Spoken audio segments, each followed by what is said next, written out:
करें स्टार्ट। तो कोई भी टॉपिक स्टार्ट करने के पहले अपन वापस से अपना सिलेबस में आ जाते हैं। मतलब हमको सिलेबस को देखना है ध्यान से कि हम कहाँ हैं, कितना हो गया, कहाँ पहुंचे हैं। ये हमारा एक प्रकार से ना रोड मैप है। ठीक है, हमारा अभी तक अकाउंट में बोलूँ तो 2 टॉपिक हो चुका है, concept of single and double entry system और दूसरा ट्रायल बैलेंस, है ना। अकाउंट में आज अपन स्टार्ट करने जा रहे हैं books of original record journal. हम ये टॉपिक आज पढ़ेंगे। ठीक है, बुक्स ऑफ ओरिजिनल एंट्री या फिर books of original record, topic का नाम क्या है, जर्नल। अब आप लोगों को पता होना चाहिए कि अपन पिछले क्लास में क्या पढ़े थे। पिछले क्लास का लास्ट टॉपिक क्या था, अकाउंटिंग साइकिल था, है ना। लास्ट टॉपिक था अपना अकाउंटिंग साइकिल। अब अकाउंटिंग साइकिल में अपन देखे थे, अकाउंटिंग साइकिल में 4 स्टेजेस होते हैं। सबसे पहले हम चीजों की क्या करते हैं, जर्नल एंट्री मतलब रिकॉर्डिंग ऑफ ट्रांजेक्शन। उसके बाद सेकंड नंबर में लेजर मतलब पोस्टिंग करते हैं, उसको क्लासिफिकेशन भी बोलते हैं। उसके बाद ट्रायल बैलेंस मतलब समराइजिंग, और उसके बाद लास्ट में फाइनल अकाउंट बनाते हैं, एनालाइजिंग, है ना। तो आज की क्लास का हमारा जो टॉपिक है ये स्टेप नंबर 1 में है। हम अगर कोई पूछ लेगा कि बताओ जर्नल एंट्री कौन से नंबर का स्टेप आता है अकाउंटिंग साइकिल में, तो आप बोलोगे कौन सा, फर्स्ट स्टेप है। अब टॉपिक के अंदर जाने के पहले मैं आप लोगों को पहले बता दूं, तो आज की क्लास में जो भी कवर करूंगा मैं इसके अंदर कोशिश तो करूंगा कि पूरा खत्म कर दूं इसको मैं 2 पार्ट में डिवाइड कर रहा हूं, एक तो थ्योरेटिकल पार्ट और दूसरा एक प्रैक्टिकल पार्ट। तो आज मैं थ्योरेटिकल पार्ट टोटल यहाँ पर है ना 16 स्लाइड है। 16 में पहली स्लाइड को तो काउंट मत करो, कुछ नहीं है ये, तो 15 स्लाइड है। इतना अपन आज थ्योरेटिकल वाला पार्ट खत्म कर देंगे और कल से मैं आप लोगों को प्रैक्टिकल पार्ट भी करवाऊंगा उसका। ठीक है, चलो अकाउंटिंग साइकिल क्या होता है ये डिस्कस करने की जरूरत है आप लोगों के साथ नहीं, क्योंकि ऑलरेडी अपन 2-3 बार इसके बारे में चर्चा कर चुके हैं। अपन सीधा अपने मेन टॉपिक में आते हैं, books of original entry. Books of original entry means those preliminary books, preliminary books मतलब प्रारंभिक पुस्तकें, preliminary books of account in which accounting transactions are recorded at first instance, मतलब पहली बार जब हम किसी ट्रांजेक्शन को रिकॉर्ड करते हैं जहां पे, वो कहलाता है बुक्स ऑफ ओरिजिनल एंट्री। ठीक है, तो बुक्स ऑफ ओरिजिनल एंट्री को 3 कैटेगरी में डिवाइड किया है। पहला होता है वेस्ट बुक, दूसरा होता है जर्नल और तीसरा क्या होता है, सब्सिडरी बुक। वेस्ट बुक का एक ओवरव्यू दे रहा हूं। वेस्ट बुक मतलब क्या होता है, जैसे हम कुछ काम कर रहे हैं, हमको काम कर रहे हैं मतलब बिजनेस कर रहे हैं, तो दुनिया भर के ट्रांजेक्शन होते जा रहे। अब अपन ट्रांजेक्शन कर रहे हैं, इधर एंट्री मार रहे, इधर ट्रांजेक्शन कर रहे, इधर एंट्री मार रहे हैं, तो ये पॉसिबल है? मतलब थोड़ा सा एक टाइम पे एक काम करो तो पूरा फोकस रहेगा आपका। तो क्या करता है जो बिजनेसमैन होता है, वो क्या करता है, साथ साथ में ना एक तो रफ बुक जैसा मेंटेन करके चलता है। जैसे स्टाफ को सैलरी दिया ना, वो लिख देगा इस डेट को इस आदमी को इतने रुपए सैलरी दिए, रफ में लिख दिया। अभी कोई जर्नल एंट्री नियमों के हिसाब से हमने पास नहीं करी है। मतलब मैं वेस्ट बुक को एक प्रकार से बोल सकता हूँ सिंगल एंट्री है, लिख बस दिया है डेट, इतना अमाउंट दिया इसको, हमने इतना रुपए माल इतने को बेचा, इसको बेचा, इतने का माल इससे खरीदा, इतना रुपए खर्च किया, बस एक है ना डेट वाइज हम क्या कर रहे हैं, एक एंट्री मेंटेन कर रहे हैं। तो यहाँ पर नाम क्या लिखा है, वेस्ट बुक। इसको मेमोरेंडम बुक भी बोला जाता है, क्योंकि हमारी मेमोरी लिमिटेड है। मैं आपसे पूछूंगा कल क्या नाश्ता किए थे, वो भी याद नहीं होगा आप लोगों को। बताओ क्या किए थे मैं नाश्ता कल, याद नहीं है। मतलब एक बात बता रहा हूं, तो हमारे बिजनेस में तो 50 प्रकार के ट्रांजेक्शन हो रहे, तो हमारी याददाश्त शक्ति। अब ये बात अलग है कि कोई आदमी रोज एक ही ठो नाश्ता करता है, रोज पोहा खा रहा होगा, तो उसको पूछोगे तो बता देगा मैं कल पोहा खाया था। चलो वो बात की बात है।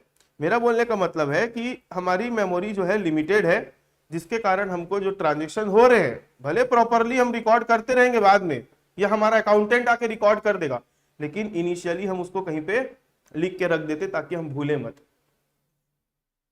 ठीक है, जैसे मेरे को भी बच्चे लोग फीस देते हैं, अभी आप लोगों की बात तो अलग है, आप लोग ऑनलाइन ऐप में रजिस्टर करके अपना सब कर रहे हो, है ना।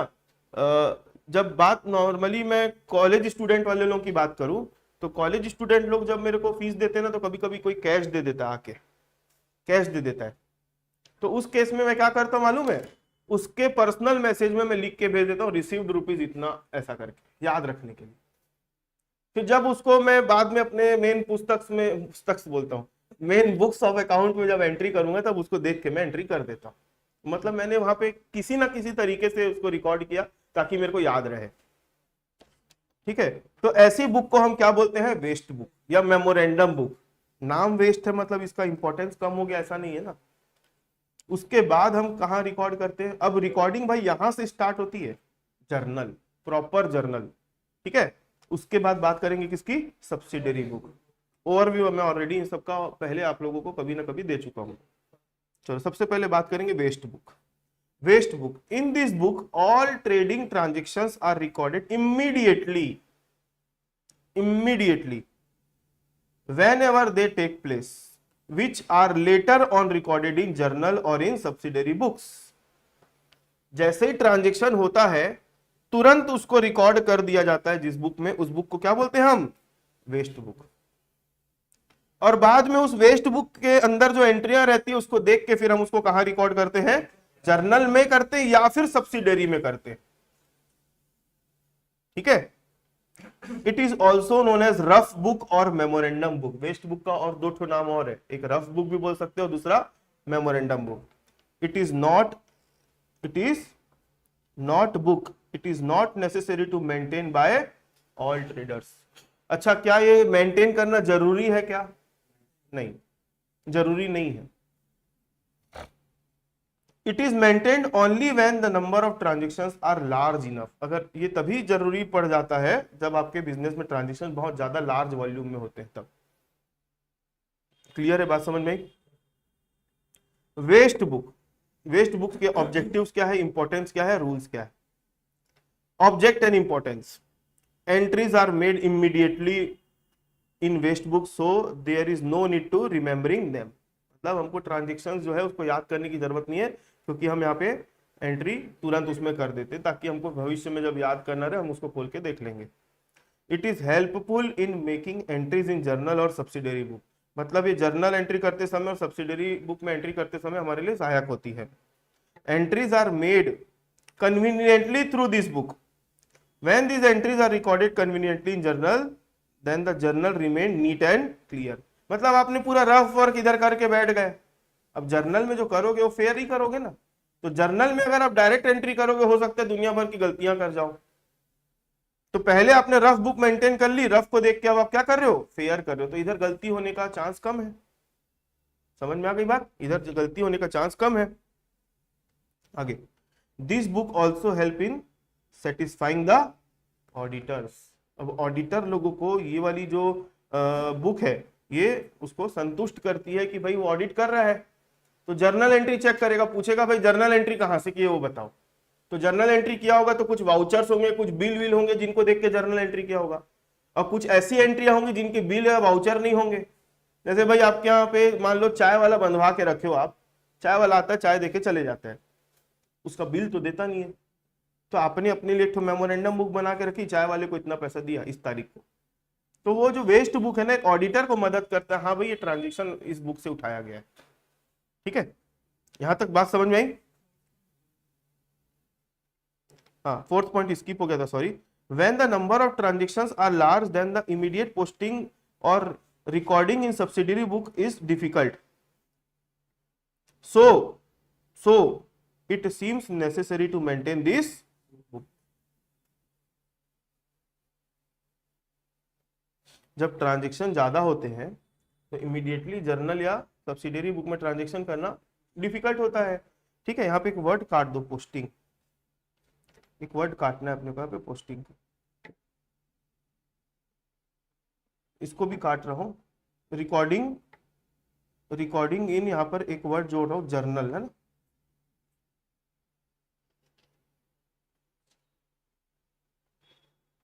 जर्नल एंड सब्सिडरी बुक, मतलब जैसे ही ट्रांजेक्शन होता है तो अगर मान लो बाय चांस आपके बिजनेस में बहुत नंबर ऑफ ट्रांजेक्शन ज्यादा होते हैं तो उसको इमीडिएटली रिकॉर्ड करना कहाँ पे, जर्नल या सब्सिडरी बुक में डिफिकल्ट होता है।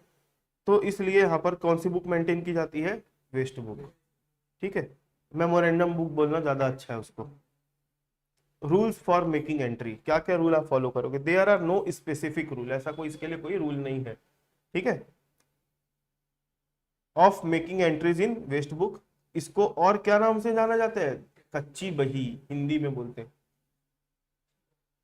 कच्ची बड़ी नहीं, बही बही, ठीक है। वेस्ट बुक का 4 नाम हो गया, एक तो वेस्ट बुक खुद, रफ बुक, मेमोरेंडम बुक और कच्ची बही।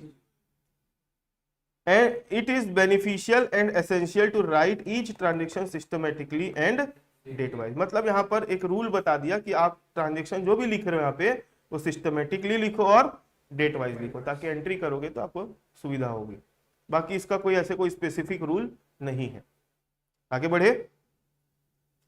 अ specimen page of rough book is as under. इसका स्पेसिमेन क्या हो सकता है? डेट, पर्टिकुलर्स और अमाउंट। याद करो आप लोगों ने 11वीं में जर्नल एंट्री के क्वेश्चन पढ़ते थे जब, तो ऐसा ही कुछ लिखा हुआ आता था, उसको देख के फिर आप जर्नल एंट्री करते थे। तो ट्रांजेक्शन आए कहां से? आपने उसको कहीं ना कहीं लिखा होगा, तो वो एक प्रकार से मेमोरेंडम बुक था। डेट, पर्टिकुलर, अमाउंट, फिर आप इसको देख के क्या पास करते थे? जर्नल एंट्री करते थे। क्लियर है? अब नेक्स्ट में आते हैं हम जर्नल। जनरल नहीं, जर्नल, जर जर जर्नल। जनरल मतलब सामान्य, जर्नल मतलब पंजी।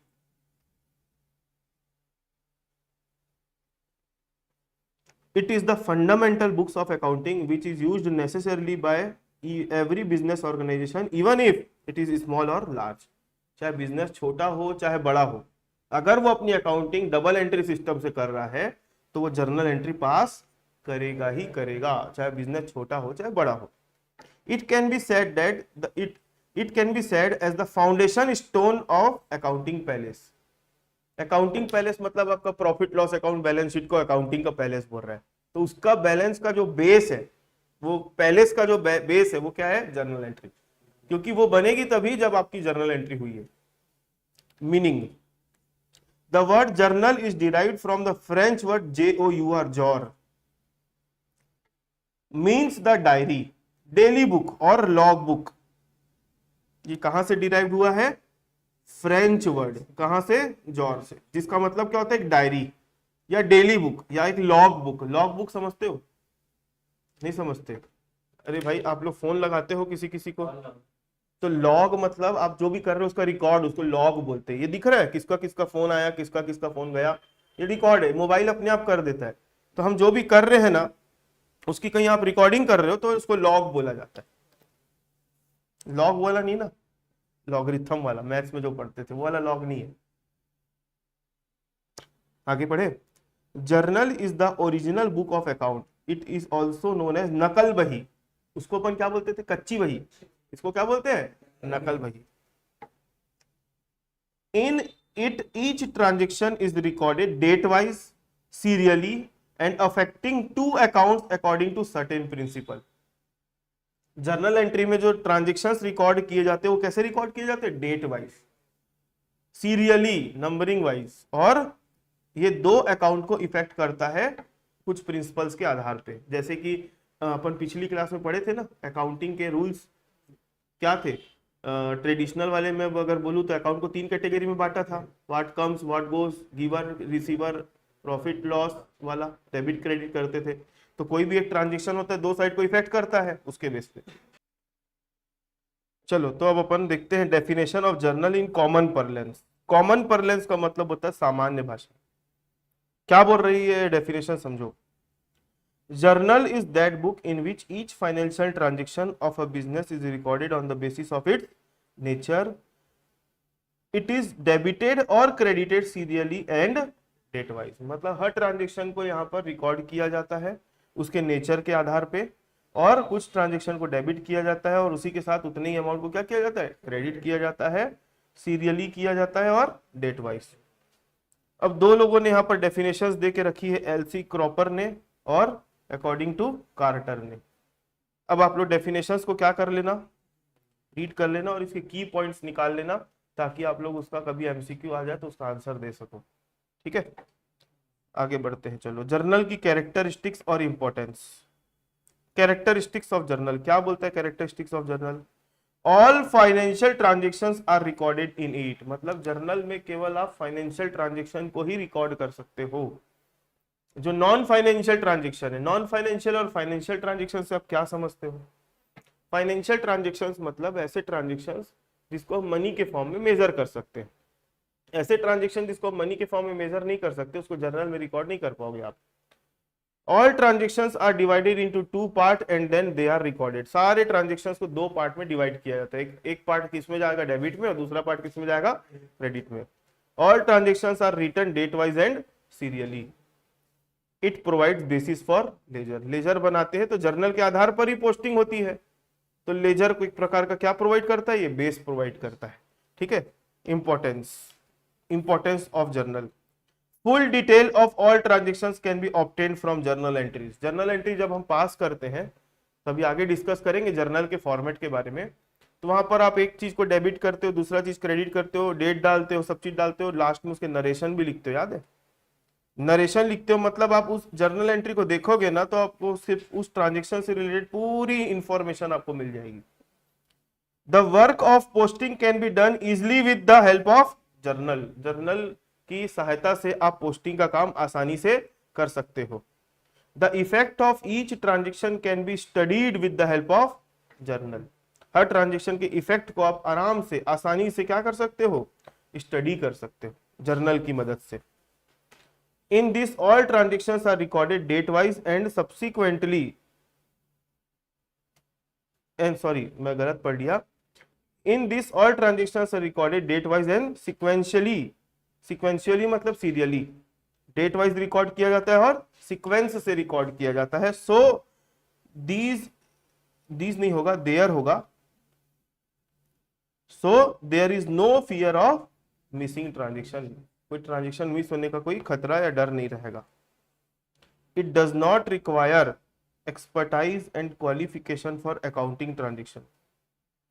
It can be easily perform by a person with common knowledge. मतलब जर्नल एंट्री पास करने के लिए कोई आपको बहुत बड़ा भारी नॉलेज लेने की जरूरत नहीं है। एक कॉमन पर्सन जिसको अकाउंटिंग का एकदम बेसिक नॉलेज भी है, वो जर्नल एंट्री पास कर सकता है।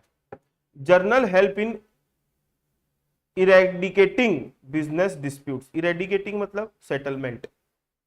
अगर आपके कोई बिजनेस में डिस्प्यूट चल रहे हैं, उसको सेटल करना है, तो जर्नल वहां पर आपकी मदद करेगा। ठीक है। आगे limitation and proforma of journal. Limitation, यहां पर अपन क्या पढ़े थे? पहले कैरेक्टरिस्टिक, फिर क्या पढ़े थे? इंपॉर्टेंस। उसी के आगे है लिमिटेशन, और उसके बाद क्या है? जर्नल का प्रोफार्मा। लिमिटेशन पढ़ लेते हैं। Practically it is not possible to keep single journal in business. If a single journal is maintained, then it become huge and bulky, due to which it will be difficult to record the transaction and its safe maintenance will also be a problem। मतलब practically अगर देखा जाए, हम लोग जब question solve करते तो एक ही ठोक जर्नल का वो बना लेते, लेकिन जब प्रैक्टिकल बिजनेस की बात करेंगे तो एक जर्नल बनाना पॉसिबल नहीं है। इतने सारे ट्रांजेक्शन हो जाएंगे कि कितना लेंदी आप उसका बुक्स बनाते जाओगे, एक एंट्री करते जाओगे करते जाओगे करते जाओगे। उसके बाद फिर बंद तो जाएगा, फिर उसका रखवाली कौन करेगा? उसका सेफ्टी वाली भी बात आ जाती है, और वो बहुत ज्यादा बल्की हो जाएगा बहुत सारी एंट्री होने के कारण। It is not easy to know the cash balance of the business daily. Journal बनाने से आप डेली अपने बिजनेस का कैश बैलेंस जान नहीं सकते। उसके लिए कैश बुक या लेजर बनाना पड़ता है, तब आप उसका समझ पाओगे क्या उसका बैलेंस है। It is not possible to know the balance of any account. Journal बनाने से किसी भी अकाउंट का बैलेंस आप नहीं निकाल पाओगे। बैलेंस अगर जानना है तो लेजर बनाना पड़ेगा। अब जर्नल एंट्री का प्रोफार्मा। प्रोफार्मा मतलब उसका फॉर्मेट। पहला कॉलम काहे का बनता है? डेट का। दूसरा काहे का बनता है? तीसरा एलएफ। एलएफ मतलब लेजर फोलियो। फिर डेबिट अमाउंट और क्रेडिट अमाउंट। समझना, जब पर्टिकुलर्स में एंट्री करोगे तो एक चीज डेबिट होता है तो दूसरा करस्पॉन्डिंगली क्रेडिट होता है। तो डेबिट वाला है ना एकदम मार्जिन के साथ स्टार्ट होता है, और क्रेडिट वाले को 2 लिखना पड़ता है उसके नाम के आगे, और थोड़ा सा एक गैप दे के हम स्टार्ट करते हैं, आधे इंच का गैप के बराबर। मतलब जब आप एंट्री करने बैठोगे तो जो डेबिट वाला होगा उसको स्टार्टिंग से मार्जिन से चिपका के लेना है, और क्रेडिट वाले को आधा इंच का गैप छोड़ के 2 से स्टार्ट होगा। और हर चीज लिखते समय उसके नाम के आगे क्या लिखना पड़ेगा हमको, अकाउंट लिखना पड़ेगा। और लास्ट में जो ब्रैकेट में दिया है यहाँ पर हम क्या लिखते हैं, नरेशन लिखते हैं। ये जर्नल का फॉर्मेट है, ठीक है। तो डेट में तो पता है क्या डालेंगे, डेट पर्टिकुलर्स मैंने अभी बताया, डेबिट अमाउंट में डेबिट वाली अमाउंट, क्रेडिट में क्रेडिट वाली अमाउंट। फिर बात आती है लेजर फोलियो की। लेजर फोलियो मतलब होता है जर्नल से जब हम लेजर में पोस्टिंग करते हैं, आपको पता है, तो हर लेजर अकाउंट की नंबरिंग होती है, तो लेजर का जो नंबर होगा वो जर्नल में जाएगा। तो इसलिए जब जर्नल करते हैं तो LF लिखते हैं, जब लेजर बनाओगे तो JF लिखते हैं, जर्नल फोलियो। क्रॉस रेफरेंसिंग देते हैं। क्लियर है मेरी बात। अब यहां पर ये जो दिख रहा है आप लोगों को जर्नल के कॉलम एक्सप्लेन्ड, मतलब हर कॉलम में क्या क्या है वो लिखा हुआ है, तो आप लोग इसको रीड कर लोगे, कोई नई बात नहीं है इसमें, ठीक है। ये रीड कर लेना आप लोग। डेट कॉलम में क्या लिखते हैं, पर्टिकुलर कॉलम में क्या लिखते हैं मैंने बता दिया। फिर लेजर फोलियो क्या है, डेबिट कॉलम, क्रेडिट कॉलम। हाँ, अब ये मेरे को थोड़ा सा आपको समझाना है, टोटल और ग्रैंड टोटल मतलब क्या होता है, समझना। क्या होता है जब अपन जर्नल एंट्री पास करते हैं ना, तो आपको पता है जर्नल एंट्री का फॉर्मेट कुछ इस तरीके से होता है। पहला कॉलम का होता है डेट का, दूसरा कॉलम LF, तो उसके बाद डेबिट अमाउंट और क्रेडिट अमाउंट। हम एंट्री करते गए करते गए करते गए करते गए करते गए, लास्ट में पेज भर गया, लेकिन एंट्रियां खत्म नहीं हुई होगी। तो यहां पर अभी हम हमारी 100 एंट्री में से एक पेज में सिर्फ अभी 10 ही एंट्री आई है, तो यहां पर हम क्या करेंगे, पेज का टोटल मार देंगे। यहां पर हम पेज का क्या कर देंगे, टोटल मार देंगे। फिर नेक्स्ट पेज में हम आ जाएंगे वापस से,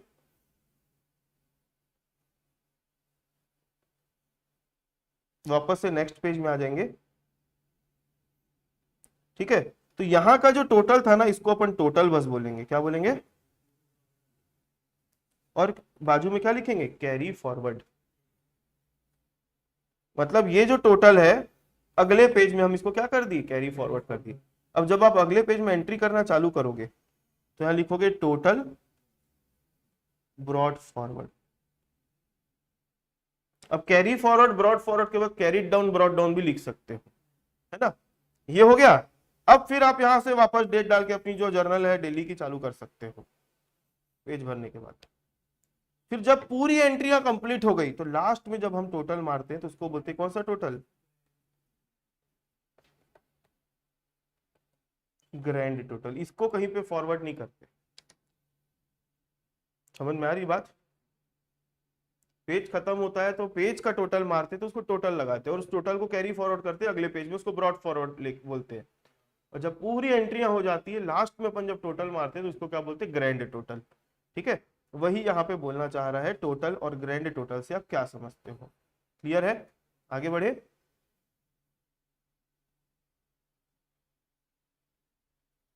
important points relating to journal.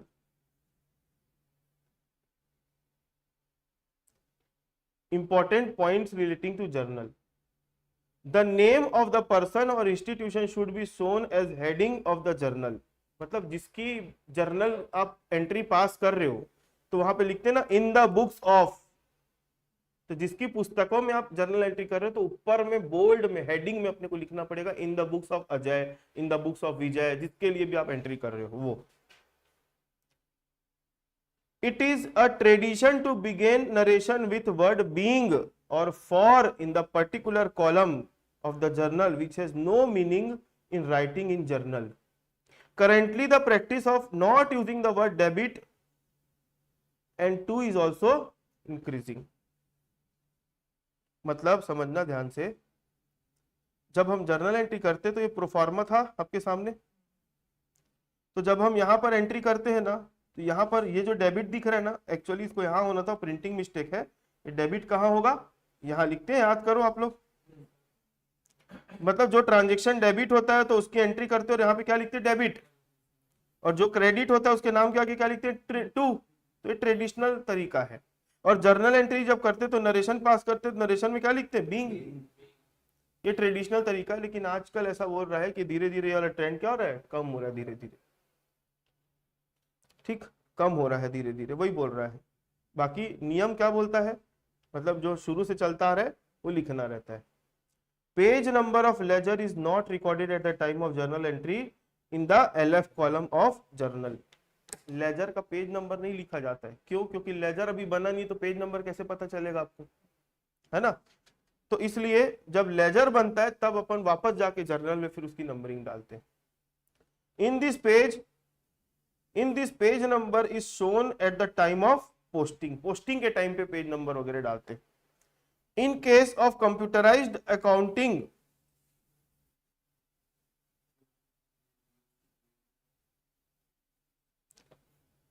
in case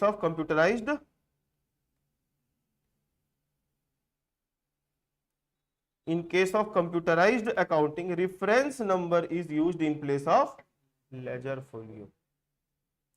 in place of computerised accounting क्या नंबर डाला जाता है? लेजर फोलियो के बदले रेफरेंस नंबर डाला जाता है।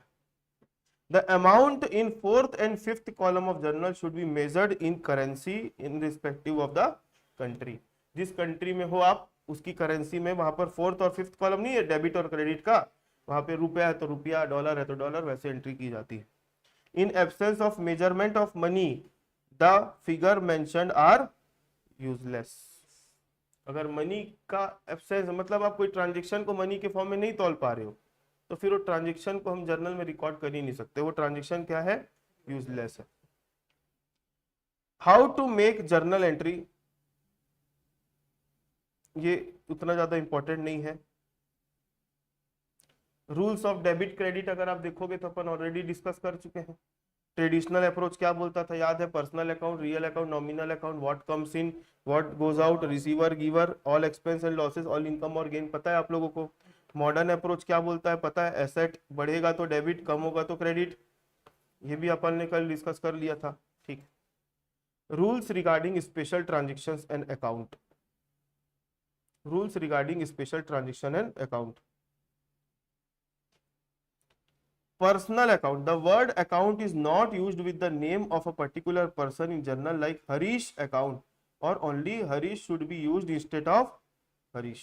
मतलब यहाँ पे ये बोलना चाह रहा है, जब हम किसी पर्सन या पर्सनल अकाउंट की एंट्री करते हैं ना, पर्सनल अकाउंट, किसी नेम इंस्टीट्यूशन या किसी पर्सन की, तो वहां पे नाम के आगे क्या लगाते हैं? हरीश अकाउंट।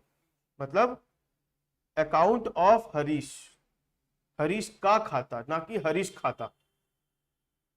समझ में आ गई बात?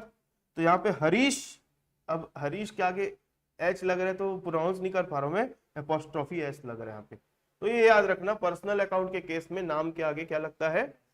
एपोस्ट्रोफी एस लगता है, ठीक है। Capital account, the owner of the business introduces cash, goods and asset in the business, so account is not open in the name of owner, rather jointly a capital account is open. जो business का owner होता है ना, वो giver होता है business का, वो कैश देता है, गुड्स देता है, स्टॉक देगा, एसेट देगा, दुनिया भर की चीजें देता है। लेकिन जब खाता खोलने की बारी आती है तो हम ओनर के नाम से खाता नहीं खोलते, किस नाम से खाता खोलते? कैपिटल के नाम से। और जितना भी उसने चीज दिया सब चीज को कहां डाल देंगे? कैपिटल में डाल देंगे। According to traditional approach, capital account is कौन सा अकाउंट? पर्सनल। और according to modern approach, capital account is क्या है? Liability of the business. समझ में आ गई बात? खत्म चैप्टर। मतलब थ्योरेटिकल पार्ट मैंने जर्नल का करा दिया, जर्नल में थ्योरी ज्यादा नहीं थी। अब कल से मैं आप लोगों को जर्नल के प्रैक्टिकल क्वेश्चंस इंक्लूडिंग जीएसटी ये करवाऊंगा, कि जर्नल एंट्री में आपके सामने कुछ एग्जांपल्स लूंगा, ट्रांजेक्शंस लाऊंगा, उसकी एंट्री करेंगे अपन, उसमें क्या इफेक्ट पड़ा ये सब अपन देखेंगे। फिर टॉपिक हमारा कल खत्म हो जाएगा।